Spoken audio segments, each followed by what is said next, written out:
I call the Right Honourable Winston Peters. Mr. Speaker, there are some people in this House who seem to think that Bronwyn Puller and Michelle Bogue are heroes in this matter.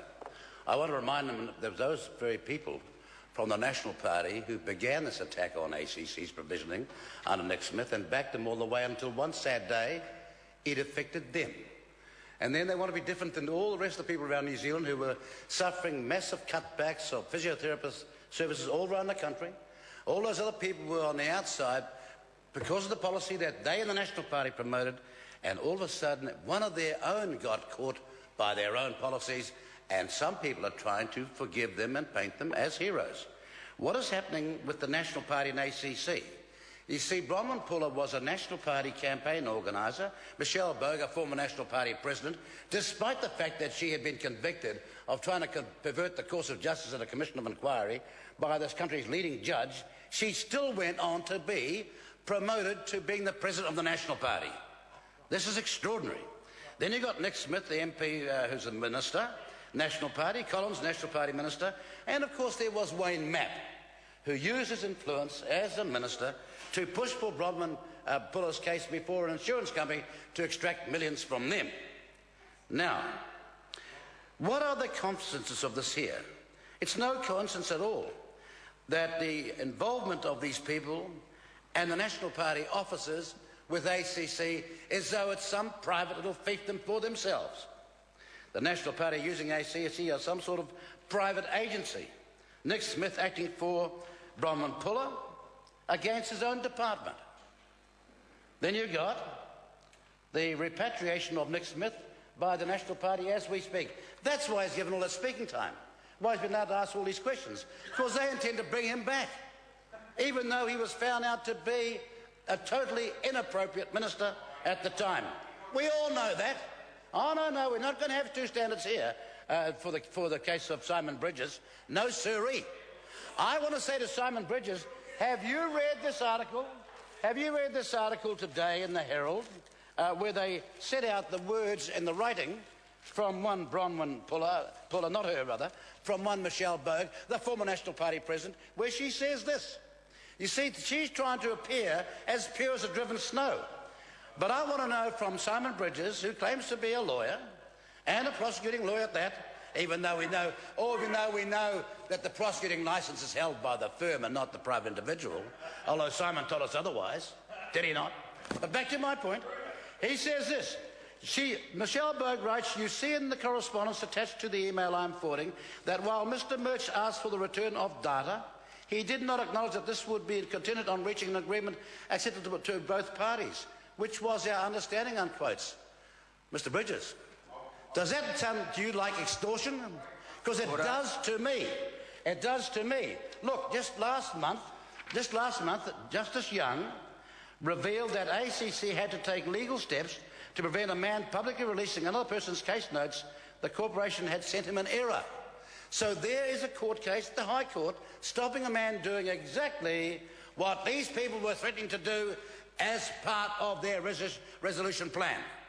That is corruption. That is extortion. And the minister that involved in that one is no longer involved here, but he knows what I'm talking about. Even though it was happening right under his nose, he pretends that he somehow was innocent. No, he's not. And I want to know from the President Minister, what on earth is she doing not going for these people? Bronwyn Puller and this woman, Michelle Bogue. Or is it because you're the National Party, you can do any old thing? What the police do? I'm asking Mr Nick Smith, the former MP, former Minister, does this not sound like extortion to him? No, excuse me. No, not for the police to decide. Order. It's not for the police to decide. I'm asking that member over there. When you write these sort of words, you see in the correspondence attached to the email I am forwarding that while Mr Murch asked for the return of data, which he was entitled to ask for, entitled to have given him before the meeting ever started. If there was any good faith here, any bona fides here, any sort of fair play, they would have handed those 6,000 plus files back before the meeting. But I know they didn't. This is what she says. Asked for the return of the data. He did not acknowledge that this would be contingent on reaching an agreement acceptable to both parties, which was our understanding. I don't give a damn what TV3 ran the other night. What I'm interested in is what do you think those words mean? We are not going to give back the documents until our case for Bronwyn Puller is satisfied to our satisfaction. That's what's being said. There's a word for that. It's called extortion. Standover tactics. It is just wrong. Now, I want to say, Mr. Smith and to Judith Collins, what are they doing about it? Why is the National Party so silent over there right now? Oh, no, they're all looking downwards now because they're protecting their mates. It stinks. There's an acrid stench rising out of this house, and it's clear as daylight that it's unacceptable. Beg your pardon? Oh, no. Mr. Williams understands what justice is about. Mr. Williams understands that justice is universal. He understands that these principles of justice and democracy are immutable to all people, not just the National Party. What we've got here is a cover-up, a total cover-up. There is their former darling head of the party caught red-handed seeking to extort money out of the Crown. And what does the Minister do? Oh, well, she doesn't want to say anything because that might be an administrative issue. That might be an administrative issue. Meanwhile, Mr. Smith over there, he's defending it. Defending it. Where is the accountability now? What was the role of a board member in setting up a meeting between two senior ACC managers with Michelle Bogan and Bronwyn Puller? What's going on here? Why has the Prime Minister ruled out an independent inquiry? Why does he rule it out? You know why?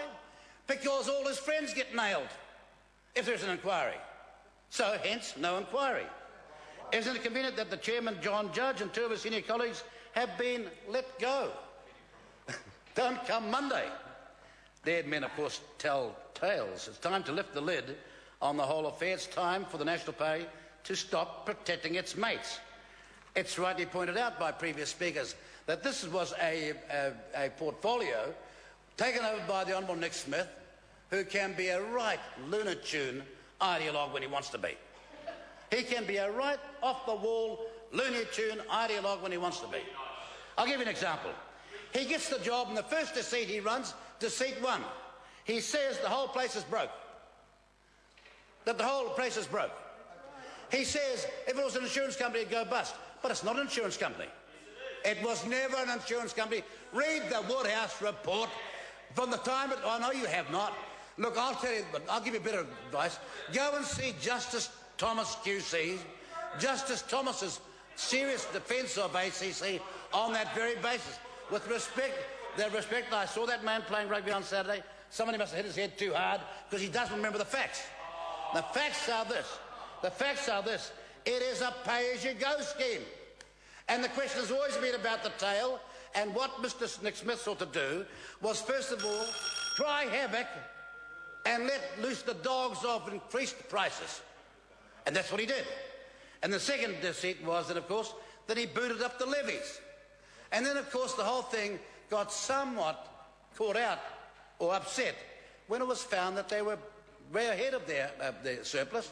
So they had to take the opportunity to come in this House and say, look, we have been so brilliant, we are going to cut the levies.